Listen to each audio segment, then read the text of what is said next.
여러분의 기분 좋은 정오를 책임집니다. 안녕하세요. 새빨간 스캔들 김나연입니다. 저희 점심시간 1시간 동안 오전장 흐름 체크해보고요. 오후장 흐름까지 예측해보도록 하겠습니다. 지금 시장에서 가장 새빨간 이슈와 종목 분석을 통해서 우리 시청자분들의 계좌도 새빨갛게 물들여 드리도록 하겠습니다. 자, 오늘 새빨간 스캔들은 희망투자연구소 이청원 전문가와 함께하도록 하겠습니다. 전문가님 안녕하세요. 네, 안녕하세요.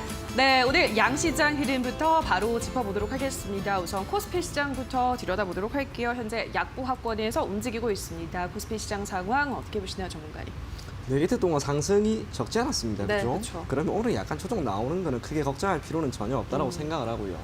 제가 이 방송 나오면서 여러분들에게 계속해서 이야기 드렸을 거예요. 시장 좋을 거니까 이렇게 조정이 나올 때마다 가급적이면 부담 매수 관점으로 시가총액 상위 종목들, 그중에서도 시장과의 민감도가 높은 기업들을 포트폴리오에 조금씩 담아봐라, 그런 이야기를 많이 전해드릴 겁니다.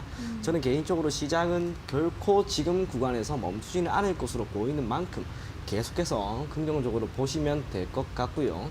시총 상위 종목들 중에서는 역시 LG화학이나 카카오와 같은 기존에 잘 가는 종목들이 여전히 눈에 띕니다. 아무래도 시장 주도주라는 것, 그것만 생각하시고 그런 기업들 계속해서 관심 있게 지켜보면 좋은 결과 반드시 나올 겁니다. 네, 시장 계속해서 긍정적으로 전망하셔도 괜찮겠다. 이틀 동안 올랐기 때문에 잠시 조금 조정을 받는 것뿐이다. 시장 주도주들의 흐름은 계속해서 지켜보셔야겠다라는 전망해 주셨고요. 코스닥 시장도 살펴보도록 하겠습니다. 코스닥 시장 장중에 840선 이탈했습니다. 하지만 다시 또 강보합권으로 돌아섰는데요. 코스닥 시장 상황은 어떻게 보시나요? 네, 다행히 장중에 현재 기준으로 어쨌거나 상승하고 있는 모습이 네. 나오고 있는데, 오늘 이 두 시장 모두 공통적인 특징이 있다면 변동성이 조금은 축소되는 모습이 보였다가 다시 확대되는 거예요. 물론 그 이유는 제가 조금 뒤에 설명을 해드리도록 하고요. 변동성이 축소되는 가운데 수급적인 모습은 크게 나쁘지만 않으면 시장은 그쪽 방향으로 결국에는 갈 겁니다. 지금 코스닥이 다시 한번 840포인트를 돌파하려고 하고 8월 10일에 보였던 전고점까지는 무난하게 갈 거예요. 그런 만큼 코스닥 시장 또한 여러분들이 계속 긍정적으로 보시되, 시총 상위 종목들 중에서는 어찌 보면 시젠과 같은 진단키트주, 코로나19와 어느 정도 연관성이 있는 기업들을 지금 시점에서 보는 것보다는 기존에 시장이 하락했을 때 코로나19에 따른 충격으로 하락했던 종목들, 그 종목들을 지금부터 눈여겨보시는 게 아마 더 좋은 결과를 주지 않을까, 그렇게 생각이 됩니다.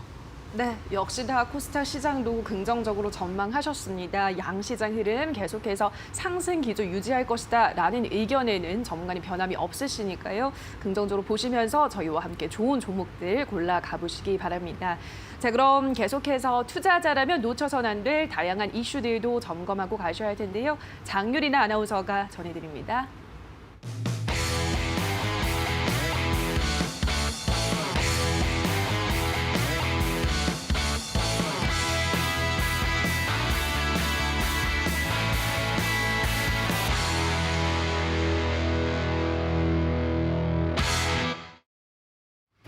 새빨간 이슈의 장유리나입니다. 오늘도 5가지 이슈 준비했는데요. 먼저 첫 번째로는 국내 이슈부터 살펴보겠습니다.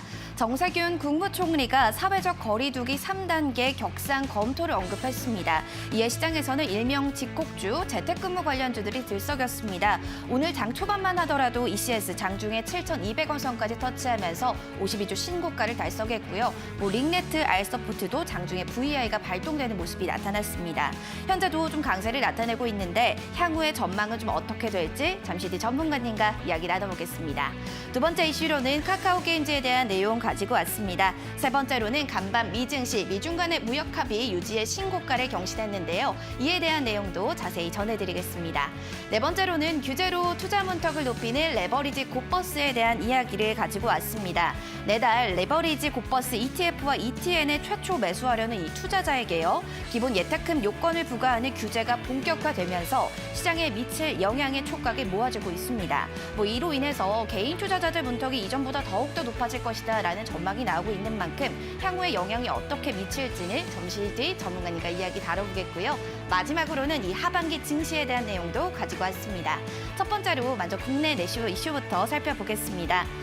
바로 시장의 카카오 게임즈 이야기를 드릴 텐데요. 올 하반기 IPO 대어로 꼽히는 이 카카오 게임즈입니다. 오늘부터 이틀간 공모가 확정을 위한 기관 투자자를 대상으로 수요 예측을 시행하게 됐는데요. 이 공모가 희망 범위는 2만 원에서 2만 4천 원으로 이를 좀 기준해서 산출한 시가총액이요. 1조 5천억 원에서 1조 8천억 원이라고 합니다. 공모주 시장에서 대한 높은 관심과 더불어서 풍부한 유동성도 더불어지면서 공모 이후 주가 상승 여력은 충분하다라고 시장은 내다봤고요. 하지만 좀 자체적인 개발 비중이 적고 해외에 대한 재계약 변수가 있기 때문에 지금 카카오 게임즈의 밸류에이션을 추가로 부여하기에는 어렵다라는 내용을 덧붙였습니다. 자, 그러면 두 번째 이슈도 점검 도와드리겠습니다. 해외 이슈가 되겠습니다. 미중 뉴욕 증시가 간밤 상승 탄력을 계속해서 이어갔습니다. 다우존스 산업평균 지수는 내렸지만요. S&P 500 그리고 나스닥 종합지수는 나란히 사상 최고가를 경신했는데요. 소비 심리 악화에도 불구하고요. 초대형 기술주들이 강세를 보였고요. 또 미증 갈등의 완화로 투자 심리를 높여갔다라는 게 풀이되고 있습니다. 여기에 역대급 국내 시장에서는 어떤 영향들이 있을까 살펴보면요. 사실 이러한 훈풍에도 불구하고 국내 시장 역대급 태풍의 영향으로 인해서 혼조 양상을 나타내고 있습니다. 여기에 대한의사협회가 4일간 총 파업에 들어가는 등 시장에 줄 이벤트들이 정말 즐비하기 때문에 앞으로의 향후 전망들 또 시장의 흐름들도 잘 점검해 보셔야 될 텐데요. 이어서 증시 관련한 이슈들도 더 뒤에서 이야기해 드리겠습니다. 세 번째 역시도 시장 관련 이야기가 되겠습니다. 코로나19 확산으로 인해서 증시 조정 불가피하겠다라는 이야기 증권사에서 나왔습니다. 하지만 낙폭은 그리 크지 않을 것이라는 건데요. 한지영 케이프증권 연구원은요. 지난 3월 폭락장 당시 코로나가 내가 모르는 것조차 모르는 것의 영역으로 발생이 됐다면 현재는요. 이제는 내가 알고 있는 것을 아는 것의 영역인 이벤트로 코로나19를 봤습니다. 따라서 조정은 좀 피할 순 없겠지만 3월의 폭락장은 재현되지 않을 것이다라는 의견을 내놨는데요. 다만 미국의 대선 등 변동성을 좀 키울 수 있는 이벤터가 굉장히 산재하고 있기 때문에 적극적인 추매보다는 향후 단기적인 조정 매수 기회가 온다면 반도체 업종을 좀 봐야 된다라는 의견을 줬습니다. 이유를 보게 된다면 현재 국내 수출 실적 개선세가 출현이 되면서 외국인들 순매수가 본격적으로 재개될 가능성이 크기 때문인데요. 반도체 안에서의 옥석 가리기가 굉장히 중요한 시점이 아닐까 싶습니다. 5가지 이슈들 점검 도와드렸고요. 전문가님, 그럼 좀 더 자세한 분석 부탁드리겠습니다. 네, 오늘의 새빨간 이슈들 확인하셨습니다. 지금부터는 자세한 분석 들어가 보도록 하겠습니다. 첫 번째 이슈입니다. 미국과 중국 양국이 1단계 무역 합의 이행을 지속적으로 추동하기 위한 조건과 분위기 조성해 나가는데 합의했습니다. 그런데 오늘 사실 우리 시장에는 큰 영향을 미치지 못하는 것 같다는 생각이 드는데 어떤 네. 영향이 있었나요, 전문가님? 사실상 그런 거죠. 오늘 우리나라 증시에는 왜 해외에서 불어온 이런 군풍이 큰 영향을 미치지 않느냐. 네. 이거 통계적으로 이야기를 하면은 해외 시장에서 있었던 변수라고 하는 것은 우리가 외생 변수라고 할 수가 있고요. 국내 시장에서 만들어지는 변수는 내생 변수라고 할 수 있는데 지금 우리나라 증시에 미치는 영향은 외생 변수보다는 내생 변수의 영향력이 더 크다. 그렇게 생각을 하시면 됩니다. 이유는 하나밖에 없겠죠.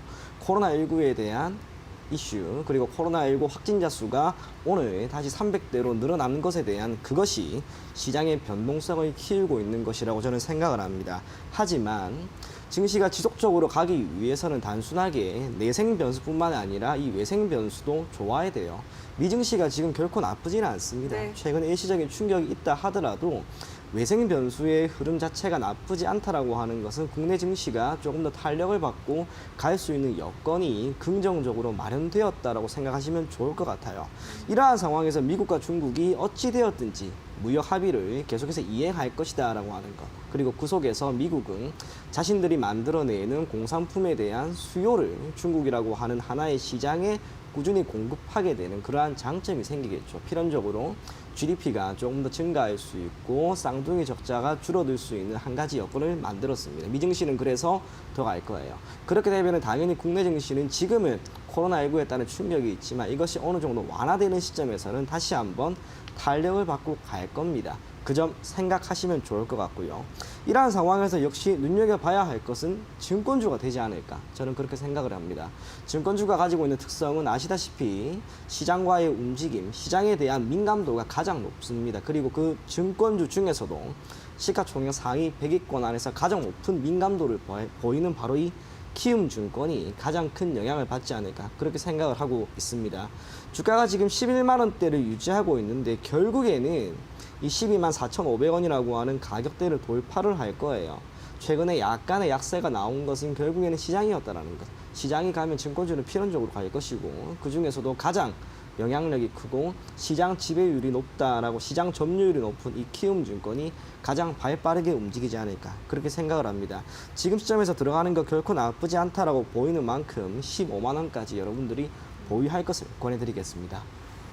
네, 일단 시장이 계속 갈 것이라고 보면 증권주도 주목을 하셔야 된다라고 하셨고요. 그중에서도 키움증권 지금도 충분히 접근이 가능한 구간이다 하셨습니다. 목표가를 15만 원 제시해 드렸으니까요. 증권주 관심 있으신 분들은 키움증권도 함께 지켜보시면 좋을 것 같습니다. 다음 이슈 가보도록 하겠습니다. 정세균 국무총리가 사회적 거리두기 3단계 격상을 검토한다고 언급했습니다. 그리고 오늘 또다시 신규 확진자 수가 300명을 넘어섰습니다. 그러면서 오늘장 재택근무 관련주들이 일제히 급등하고 있습니다.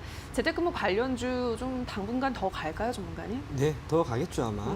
다만 거리두기 3단계가 되든 안 되든 그것은 별로 중요한 건 아닌 것 같아요. 그래요? 제가 왜 그런 말을 드리냐면 여러분들이 한 번 정도는 다 들어본 용어죠. 리스크라고 하는 것. 이 리스크라고 하는 것은 크게 두 가지 의미로 통용이 돼요. 하나는 변동성이라고 하는 거, volatility라고 하고요. 두 번째로는 uncertain, 이 불확실성이라고 하는 거겠죠. 참고로 변동성이 확대된다라고 하는 것은 우리가 투자를 하였을 때 여기서 얻을 수 있는 기대 수익이 높다라고 하는 것을 의미하고, 시장이 변동성을 키운다라고 하는 것은 시장에 산재되어 있는 리스크가 크다는 것을 의미해요. 또 하나 불확실성이라고 하는 것은 결과에 대한 여부는 중요하지 않습니다. 지금 2단계를 유지할지 3단계가 될지 결과가 중요한 게 아니고, 결과가 나오는 순간 이 불확실성은 확실성으로 바뀌죠. 그러면 리스크가 사라지는 거예요. 그래서 결과 발표가 나오는 대로 시장은 아마 일시적으로 움직일지라도 다시 한번 재차 반등을 할 것으로 보여집니다.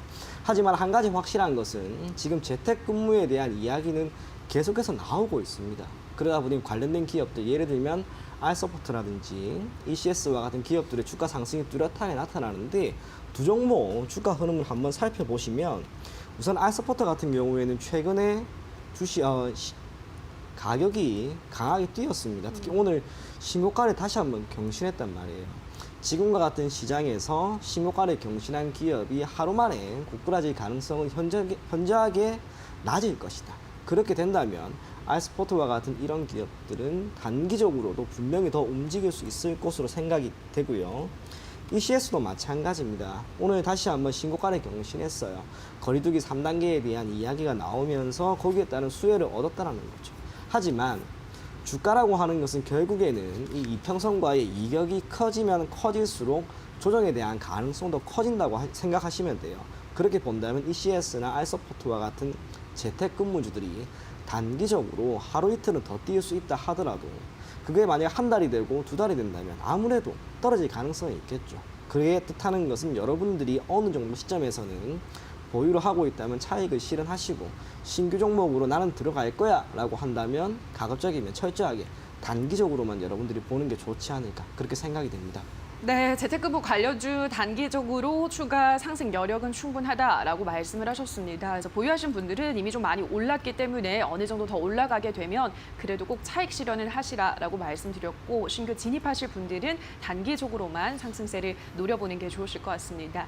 마지막 이슈도 가보도록 하겠습니다. 카카오 게임즈가 오늘부터 내일까지 수요 예측에 돌입합니다. 이제 본격적으로 상장 절차에 착수한 건데요.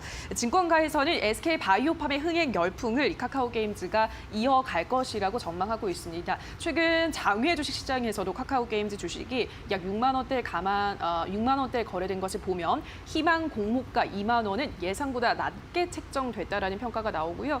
또 일각에서는 코로나 바이러스로 기업 공개 시장이 좀 침체되고 있다라는 우려도 함께 전해지고 있습니다. 전문가님은 어떻게 보세요?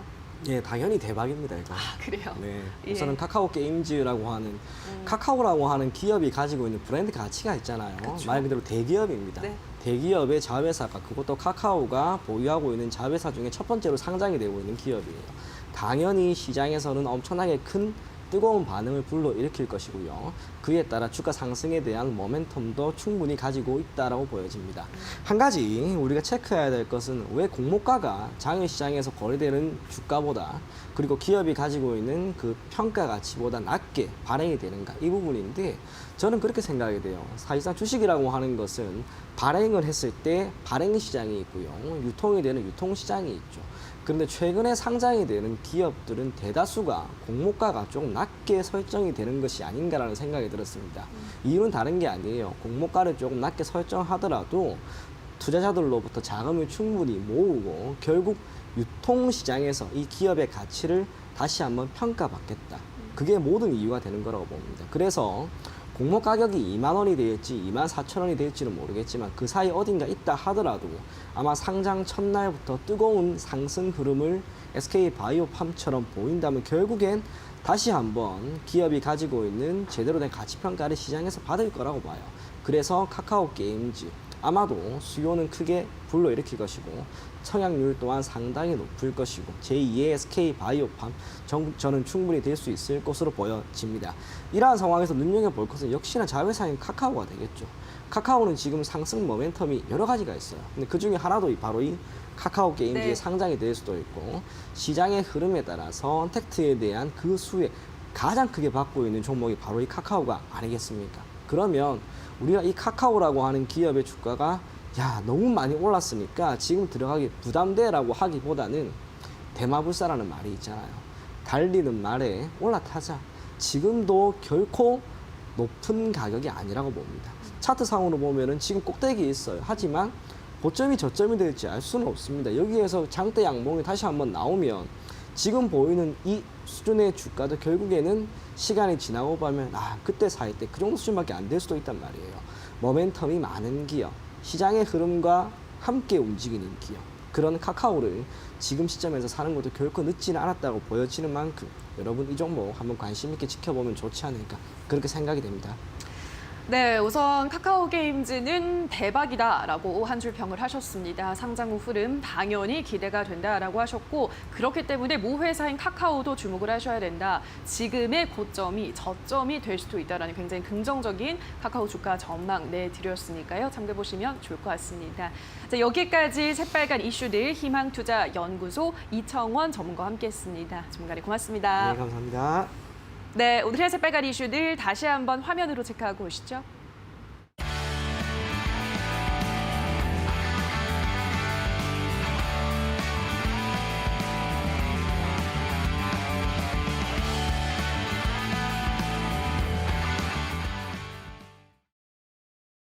네, 계속해서 주식시장의 맥을 짚고 이슈가 우리 시장에 주는 영향까지 한 번에 빨간 펜으로 체크해보는 시간입니다. 자, 오늘은 첨생법 시행이 이틀 앞으로 다가온 지금 관련주 전략을 세워보는 시간 가져보도록 하겠습니다. 김민수 대표의 빨간 펜 주목해보시죠.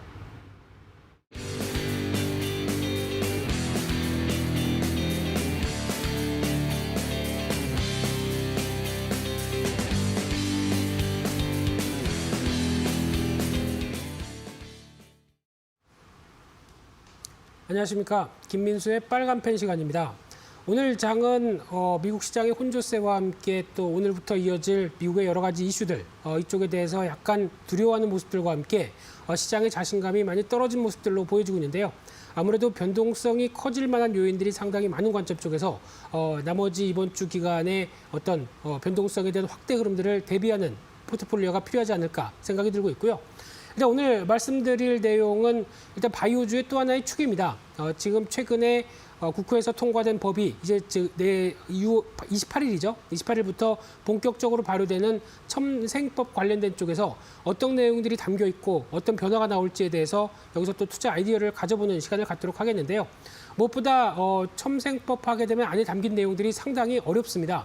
그럼에도 불구하고 저희가 해야 될 일은 관련된 흐름들의 종목들이 어떤 게 있고 그에 따라서 어떤 성과가 나올 것인지 그리고 이에 따른 성과가 예상보다 빨리 나왔었을 때 그에 따른 시장의 파장들 이런 쪽도 같이 염두를 해보면서 전반적인 개요 중심으로 그리고 해당되는 종목 중심으로 한번 살펴보도록 하겠습니다.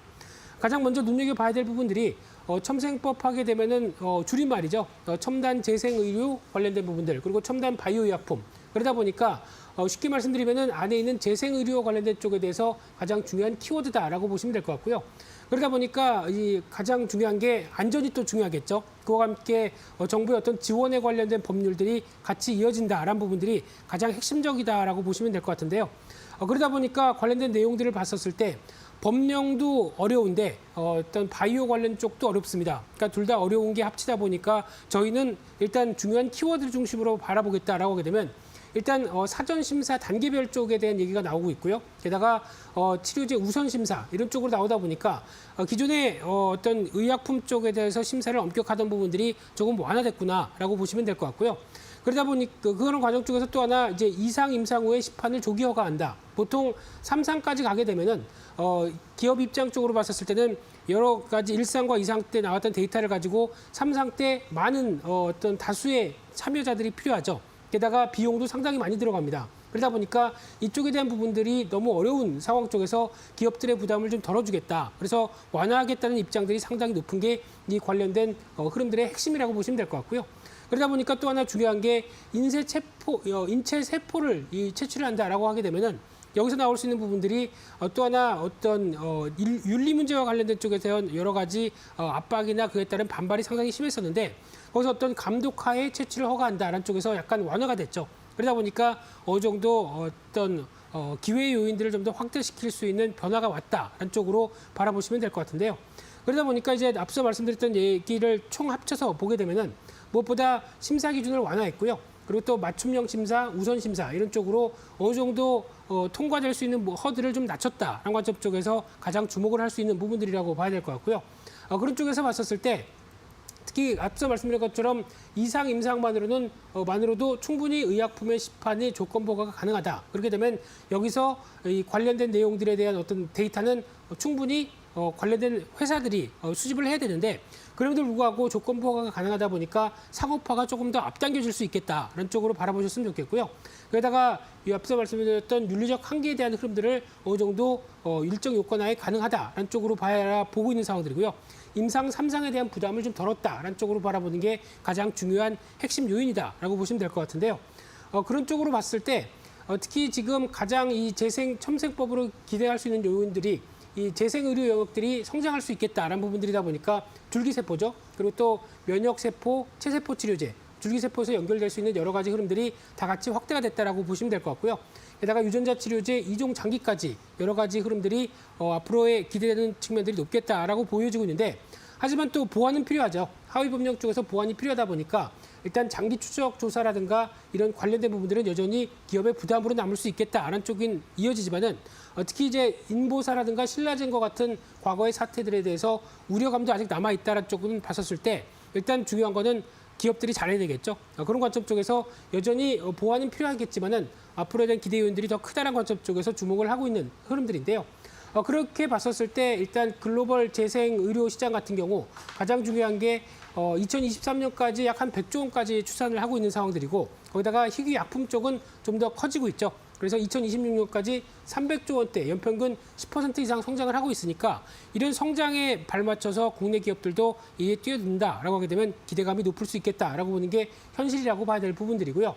게다가 이제 미국과 일본의 동향을 한번 살펴보게 되면 먼저 미국 같은 경우는 이제 3월 말 기준으로 봤을 때 800개 이상 유전자 치료제가 그리고 세포 치료제가 같이 연결돼서 지금 활발하게 연구가 들어가고 있다라고 하게 되면 또 매년 200개 이상이 나오고 있죠. 그러다 보니까 2025년까지 한 10개에서 20개 정도 관련된 세포나 유전자 치료제가 승인이 될 것이다라고 하게 되면 그만큼 기술이 발달되고 있는데 우리나라도 여기에 동참해야겠다는 의지가 상당히 크다고 봐야 될 부분들이고요.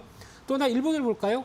일본 같은 경우는 2013년도 좀 더 빠르게 7년 전에 벌써 약사법을 개정해서 이 줄기세포 치료제 쪽에서 지금 속도를 내고 있다라는 관점들인데 그러다 보니까 우리나라에서 벌써 줄기세포 치료제 관련된 회사들이 어느 정도 기술을 개발해 놓고는 일본에 가서 어떤 시판이나 아니면 일본에서 시술을 하는 경우가 나오죠.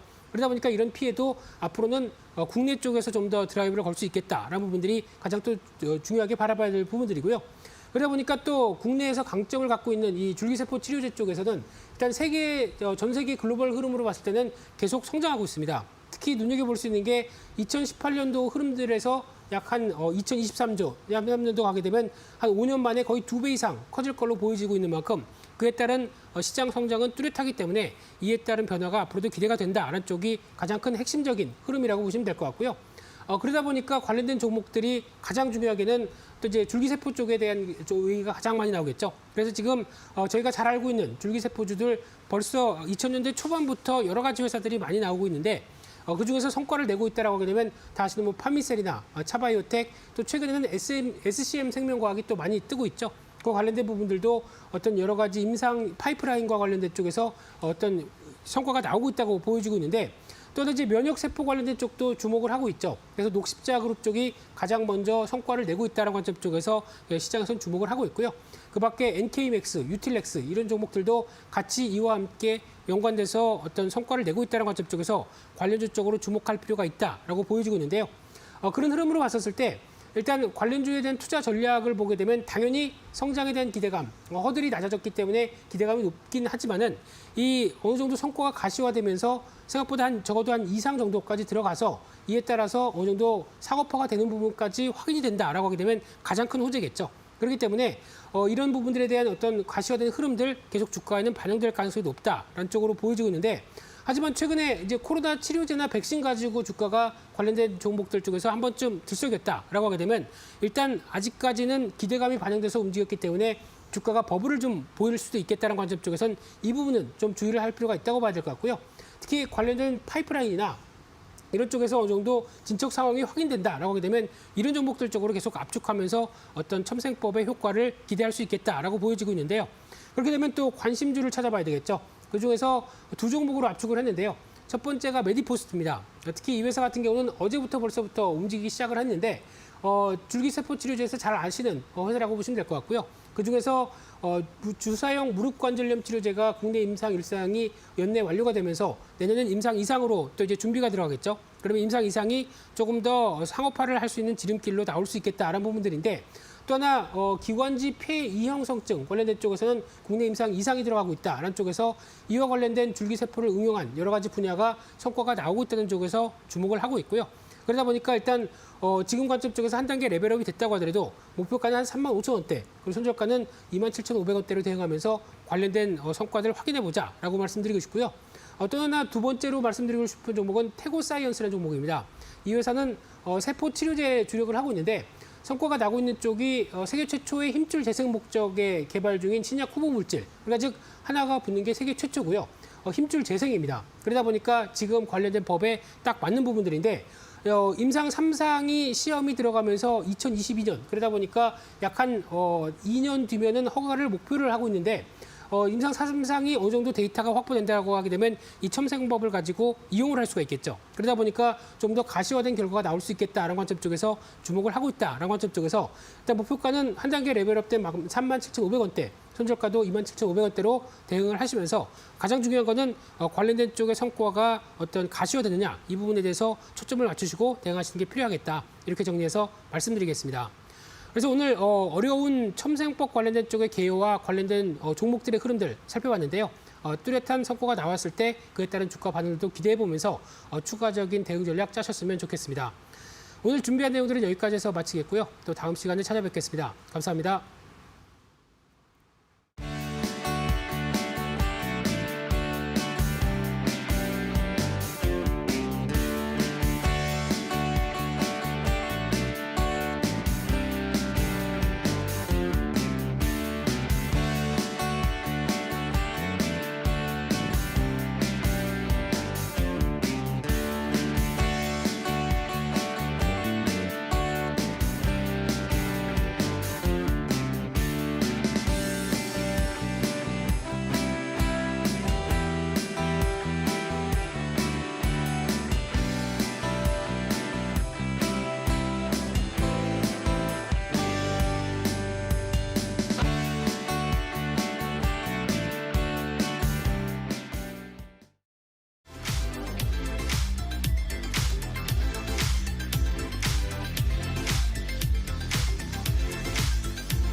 네, 오늘 김민수 대표의 빨간펜 시간에서는 첨생법 시행과 관련해서 투자 전략 세워보는 시간 가져봤습니다. 다만 저희가 방송에서 전해드리는 내용은 투자 판단에 대한 조언일 뿐이라는 점 유의해 주시고요. 자, 그렇다면 오늘 오전장 우리 투자자분들은 어떤 종목에 주목하셨을까요? 인기 검색 상위에 랭크된 새빨간 종목들 지금 바로 만나보시죠. 먼저 CBN 우리들 제약 오늘장에서는 하락세 보이고 있습니다. 9위의 음압병실 관련주 우정바이오는 20% 가까운 급등세 보이면서 52주 신고가 경신했고요. 8위의 동진세미캠도 소폭의 상승세 이어가고 있습니다. 7위의 신성 ENG도 10% 넘게 오르면서 52주 신고가를 경신했습니다. 6위의 KNN도 20% 넘게 급등하고 있는데요. 홍정욱 전 한나라당 의원의 정계 복귀설이 전해지면서 이 종목이 올라가고 있습니다. 5위는 알서포트, 4위는 삼성중공업, 3위는 네이버, 2위는 바이넥스, 1위 시즌까지 지금 바로 분석합니다.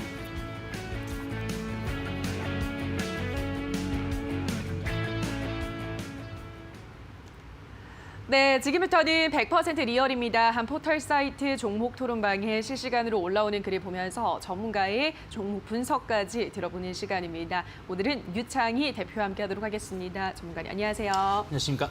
네, 반갑습니다. 자, 바로 5위부터 만나보도록 하겠습니다. 5위는 알서포트입니다. 재택근무 관련주 오늘장에서도 급등세를 이어가고 있습니다. 이 종목은 10% 넘게 오르면서 15,000원도 넘어섰습니다. 알서포트 여기서 더 갈 수 있을까요, 전문가님? 뭐 저는 충분히 더 갈 수 있다. 그래서 고를 외치고 싶습니다. 알겠습니다. 알서포트 고 들면서 토론방 체크해 보도록 하겠습니다. 알서포트에 대한 의견입니다. 오늘 무조건 17,000원 넘는다. 다들 조금만 참아라. 얼른 소고기 사 먹자. 와, 드디어 가는구나. 2만 원, 아니 3만 원 좀 보자. 14,900원짜리가 딱 매수 타임이었죠. 3단계로 격상하면 또 얼마나 오르려나 라고 적어주셨습니다. 일단 첫 번째 게시글 보면 오늘 무조건 17,000원 넘는다라고 하신 분이 있습니다. 오늘 소고기를 사 먹자라고 하시는데 17,000원 오늘 넘어갈 수 있을까요? 시세가 조금 꺾여서 오늘 17,000원은 좀 쉽지 않다 생각하고 네. 있고요. 뭐 다만 이제 이게 이제 지난주 코로나 좀 2차 대확산 우려감들 그것이 반영이 되면서 2단계 격상이 되었고 그러면서 알서포트가 상승을 했는데 어쨌든 재택근무 관련해 가지고 알서포트가 이제 원격 그 서비스라든지 이런 부분들에 대해서 상당히 강점을 갖고 있기 때문에 전 충분히 뭐 더 수혜를 입을 수 있다. 그리고 이제 꼭 코로나가 아니라고 하더라도 이 재택근무든 이런 언택트 생활이 한번 시작을 하게 되면 계속 확산될 가능성이 높기 때문에 솔직히 재택근무 우리 어렸을 때부터 앞으로 재택근무 시대가 올 것이다, 올 것이라 했는데 안 온 거 아니겠습니까? 맞아요. 그래서 그런 걸 본다라면 충분히 성장성을 확인되었고 그러면 전 충분히 뭐 한 2만 원대까지의 목표가도 바라볼 수 있지만 오늘 하루 만에 혹은 뭐 이번 주에 계속 올라가면서 가기에는 좀 쉽진 않다 생각하고 있습니다. 네, 일단은 뭐 조금만 시간을 두고 본다면 2만 원까지는 올라갈 수 있겠지만 오늘 당장 17,000원을 넘어서기는 쉽진 않아 보인다라는 의견 전달해드렸습니다. 마지막 게시글을 또 보도록 할게요. 14,900원 자리가 딱 매수 타입이었죠. 3단계로 격상하면 또 얼마나 오르려나라고 희망을 지금 품고 계신 것 같습니다. 뭐 3단계 격상하면 당연히 더 오를 것 같아요. 그렇겠죠. 예. 3단계 격상을 하면은 완전 지금 그쵸, 전면 폐쇄되는 거니까. 폐쇄이기 때문에. 근데 솔직히 격상하면 안 되겠죠. 네. 주식은 오르겠지만 여러분들이 직장 생활이라든지 예. 전체 소득이 줄어들기 때문에 그래서 어찌되었든 뭐 3단계 격상까지는 아니지만 뭐 지금 같은 정도 상황이라고 하더라도 상당히 재택근무하는 기업체들이 좀 늘어나고 있기 때문에 저는 좀 조금 더 긍정적으로 볼 수 있다 생각하고 있습니다. 네, 뭐 그래서 정세균 국무총리도 3단계 격상하면 정치적, 사회적, 경제적, 사회적 피해가 너무 크기 때문에 일단 2단계 충실하겠다라고 입장을 밝혔는데 3단계로 격상하지 않아도 재택근무 관련주는 앞으로도 더 수혜를 받을 수 있다, 성장성이 있다라는 점 참고를 해보시면 좋을 것 같습니다. 다음 종목도 바로 만나보도록 하겠습니다. 4위 종목은 삼성중공업입니다. 이 종목 참 오랜만에 또 등장을 하는 것 같습니다. 어제 급등한 데 이어서 오늘도 20% 넘게 또 올라가고 있습니다. 자, 삼성중공업 고일까요, 스탑일까요? 당연히 스탑이죠. 네, 알겠습니다. 스탑 들면서 토론방 체크해 보도록 하겠습니다. 삼성중공업에 대한 의견입니다. 흐름을 보니 오늘 종착지는 상한가다. 오늘 상이면 5연상은 가는 거다. 잘 묶어두자. 하하하 VI 시작해서 55만 8천 원에 담긴 했지만 너무너무 좋구나. 12시 20분쯤 상한가 갈 듯.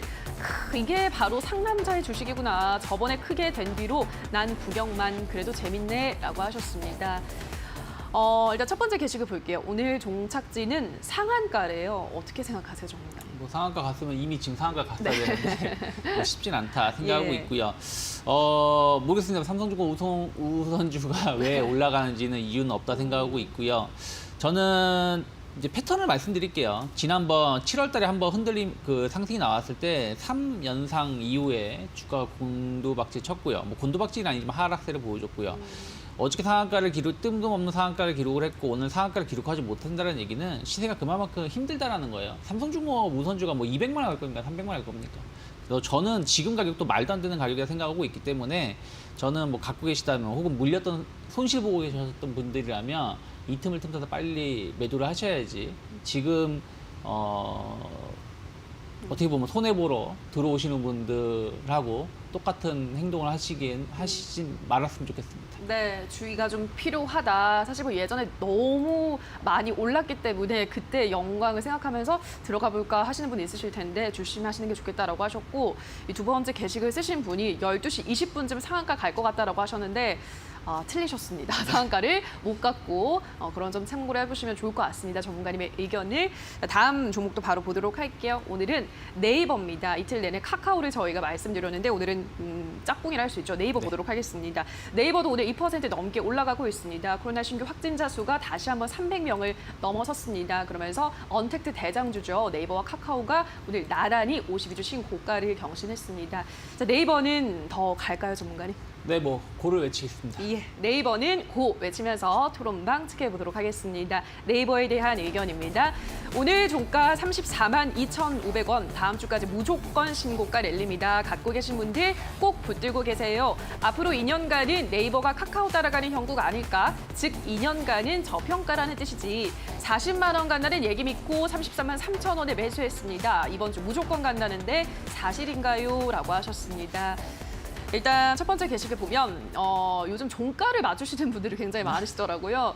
34만 2천 원 오늘 종가일 것 같다. 그리고 다음 주까지 무조건 신고가 랠리다라고 전망을 하시는데 전문가님 이 글에 대해서 어떻게 생각하세요? 오늘 만약에 시장이 상승세라면 어저께 네. 같은 상승세라면 뭐 34만 원대 불가능한 건 아닙니다만은 이제 시장이 좀 이제 조정세가 좀 나오고 있다 보니까 지금 한 3% 가까운 상승도 나쁘진 않다 생각 좀 하고 있습니다.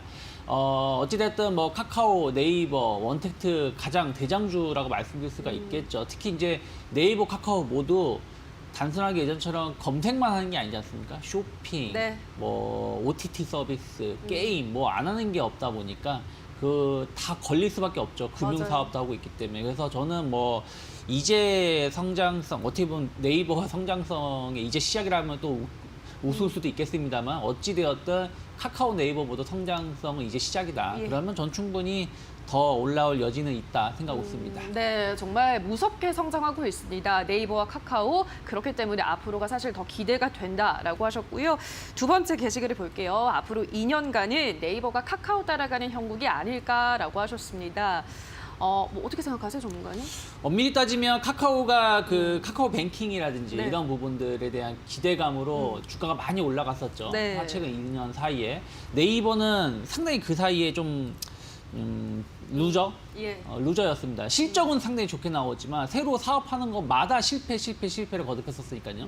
근데 그게 올해부터는 상당히 안정권에 접어들고 있는 사업 부분이 많이 개선되고 있습니다. 그렇다면 말씀하신 것처럼 카카오처럼 계속 우상향할 가능성을 열어놓으셔야 되죠. 뭐 2년 동안은 모르겠습니다만 최소 연말까지는 저는 뭐 네이버, 카카오 모두 다 우상향 가능성이 높기 때문에 저는 뭐 언제 매수해도 지금은 싸다 생각하고 있습니다. 네, 언제 매수해도 늦지 않겠다. 연말까지 네이버, 카카오는 계속해서 상방을 열어두셔야 된다라는 긍정적인 전망 제시해드렸습니다. 다음 종목 만나볼게요. 바이넥스입니다. 바이넥스가 코로나19 백신 위탁 생산 계약 기대감에 오늘장 상승세 보여주고 있습니다. 바이넥스는 고일까요, 스탑일까요? 스탑. 외치겠습니다. 예, 바이넥스는 스탑 외치면서 토론방 체크해보도록 하겠습니다. 바이넥스에 대한 의견입니다. 이 가격대 다시는 안 옵니다. 내려가서 못 올라올 거라서요. 들어오지 말란 말 3만 3천 원에 5만 주로 들어왔습니다. 일주일에 주당 5만 원으로 찾아갈 겁니다. 달리는 말이 계속 달리는 법, 딴 데 가서 손해보지 말고 여기서 홀딩 잘 하십시오라고 하셨습니다. 첫 번째 게시글은 들어오지 말란 소리다. 그러니까 좀 부정적으로 보셨거든요. 전문가님이랑 같은 의견인가요? 어떻게 보세요? 못 올라간다는 게 아니라 네. 이제 바이넥스 지금 이제 시세 분출한 이슈 자체가 모더나의 위탁 생산 예. 가능성이거든요. 그런데 그 지금 이제 우리나라에서는 LG 화학하고 예. 모더나, 그렇죠. 바이넥스 두 개의 업체가 모더나 제품을 위탁 생산할 수 있는 기술을 갖고 있는 걸로 좀 평가가 되고 있어요. 근데 LG 화학 같은 경우는 연간 한 1억 병 가까이 생산 가능하다는 얘기가 나오고 있는데 바이넥스는 적다라는 것이죠. 그리고 여러 가지 이슈는 있겠습니다만 과연 모더나가 위탁 생산된다라면 바이넥스에 집중될 것이냐?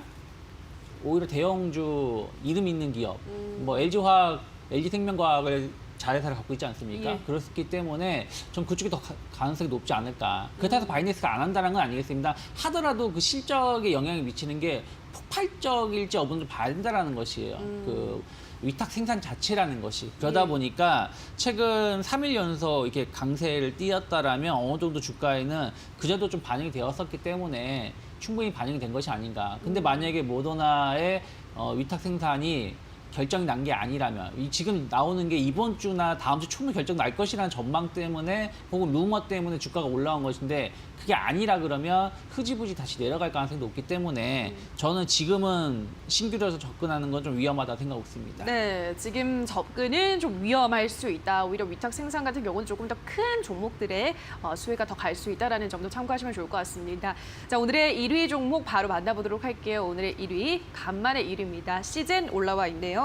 오늘도 올라가고 있습니다. 2% 정도 소폭의 상승세 그려내고 있는데요. 시젠은 더 갈까요, 전문가님? 못 가죠. 그래요. 알겠습니다. 시즌 스탑 들면서 토론방 체크해보도록 하겠습니다. 시즌에 대한 의견입니다. 일본 그래프가 너무 좋습니다. 그냥 보기만 해도 행복해지네요. 지금 시즌은 에너지 응집중 25만 2천 원만 뚫리면 또다시 날아간다. 최소 100만 원도 갈 종목을 평가절하하지 말자. 지금 못 사면 평생 후회할 종목이라고 하셨습니다. 시즌은 좀 한 번에 보도록 할게요. 25만 2천 원 뚫으면 날아간다는 분도 계시고 보기만 해도 기분 좋다는 분도 있으시고. 근데 전문가님의 스탑이란 말이죠. 어떤 의견이세요? 이게 진단 키트잖아요. 지금 진단 키트 너무 많아요. 그러니까 물론 이제 다른 진단 키트는 해외에 수출하는 것도 있고 이제 막 시작한 네. 회사 있죠. 시즌은 이미 그 전부터 계속 안정적인 공급이 이루어졌던 부분들인데. 해외 다른 국가들도 이제 자체적으로 진단 키트를 만드는 것이 이제 진행이 되고 있고 그래요. 또 워낙에 진단 키트 주들이 많다 보니까 시즌의 주가가 좀 주목받기는 이미 좀 지났다. 그리고 최근에 주가 상승이 MSCI 편입에 대한 기대감도 상당히 반영된 것인데 막상 편입되고 나서 주가 흐름이 이렇다 할 모습을 보이지 못하고 그렇죠. 있기 때문에 저는 오늘도 보시면 윗꼬리가 올라올수록 윗꼬리가 나오고 있는 거 본다라면 이 매물 저항대 26만 원, 7만 원 매물 부담감을 이겨내기 전까지는 일단 접근은 좀 보류하셔야 되지 않을까 생각하고 있습니다. 네, 사실 시즌이 처음 주목받았을 때는 유일하게 어떻게 보면 진단키트에서 강한 기업이었기 때문에 그랬는데 이제는 너나 할 것 없이 전 세계적으로 진단키트를 만들어내고 있기 때문에 초반에 그 상승 탄력을 지금부터 또 이어가기는 쉽지 않을 것 같다. 26만 원대 강한 매물대가 존재한다라는 점도 시즌은 참고를 해보셔야 될 것 같습니다. 자, 여기까지 오늘의 새빨간 종목들 만나보셨는데요. 전문가의 의견 다시 한번 화면으로 체크해 보시죠.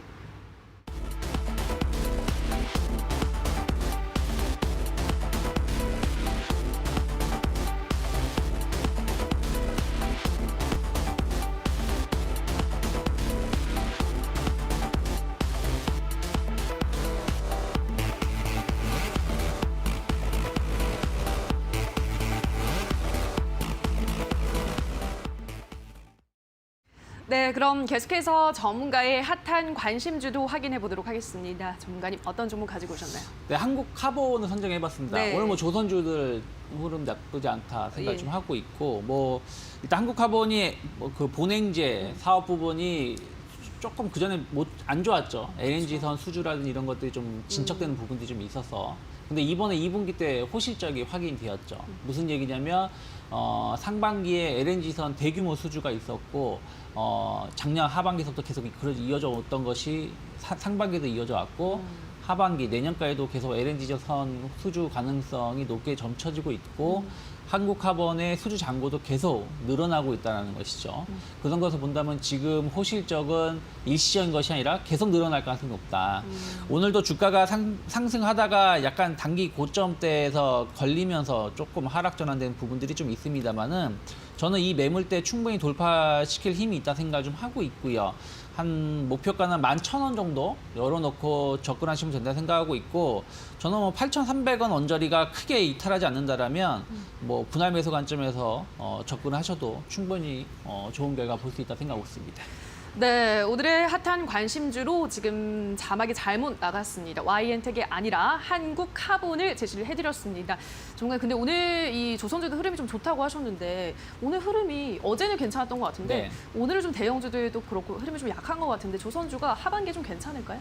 뭐 하반기에 뭐 나쁘지 않을 거라 생각하고 있습니다. 왜냐하면 조선주들 흐름이 뭐 그렇다고 해서 아주 막 강세 이런 말씀을 드리는 건 아니겠습니다만은 상대적으로 좀 버텨주고 있는 부분들 그러면서 최근에 좀 저점에서 좀 상승하려고 하고 있는 부분들이 좀 나와주고 있다는 걸 본다라면 조선주들의 그 주가는 다시 좀 안정화 가능성이 뛸 가능성이 높다 생각하고 있고 최근 상승장에서 조선주들이 많이 올라오지 못했던 부분이 좀 예. 있어요. 그래서 그런 것을 본다라면 저는 현대차, 기아차가 그렇게 치고 나갈 줄 아무도 몰랐었던 것처럼 네. 조선주들도 만약에 이번 그 2차 유행이 조기에 마무리가 된다라면 충분히 9월 중순, 9월 초부터 조선주들도 한 번 정도 힘을 낼 수 있다 생각하고 있습니다. 네, 하반기 그래도 조선주들의 업황이 기대가 된다라는 증권가 분석도 많습니다. 뭐 상반기보다 더 나빠질 게 없다라는 지배적인 시각들 나오고 있습니다. 그래서 조선주들 좀 눈여겨보시면 좋고 그중에서 오늘 전문가님은 한국카본 제시를 해드렸습니다. 2분기에 호실적을 달성하면서 앞으로도 긍정적인 신호가 켜져 있다라고 하셨고요. 매물대를 돌파할 힘이 보인다, 남아있다라고 전망하셨습니다. 가격 전략 다시 한번 정리를 해드릴게요. 목표가는 11,000원, 매수가는 현재가 부근, 손절가는 8,200원 제시해드렸습니다. 한국카본 눈여겨보시기 바랄게요. 자, 여기까지 오늘의 새빨간 스캔들 유창희 대표와 함께했습니다. 전문가님 고맙습니다. 맞습니다. 네, 새빨간 스캔들 저희가 준비한 순서는 여기까지입니다. 오늘 저희와 함께하신 시간 어떠셨나요? 부디 큰 도움이 되셨길 바라고요. 다만 저희가 방송에서 전해드리는 내용은 투자 판단에 대한 조언일 뿐 해당 종목의 상승과 하락을 보장하진 않는다는 점 유의해 주시기 바랍니다. 남은 오후장도 성공 투자 이어가시기 바라고요. 대박 나시기 바랍니다. 저희는 내일 다시 찾아오도록 할게요. 오늘 방송 함께해 주신 여러분 고맙습니다.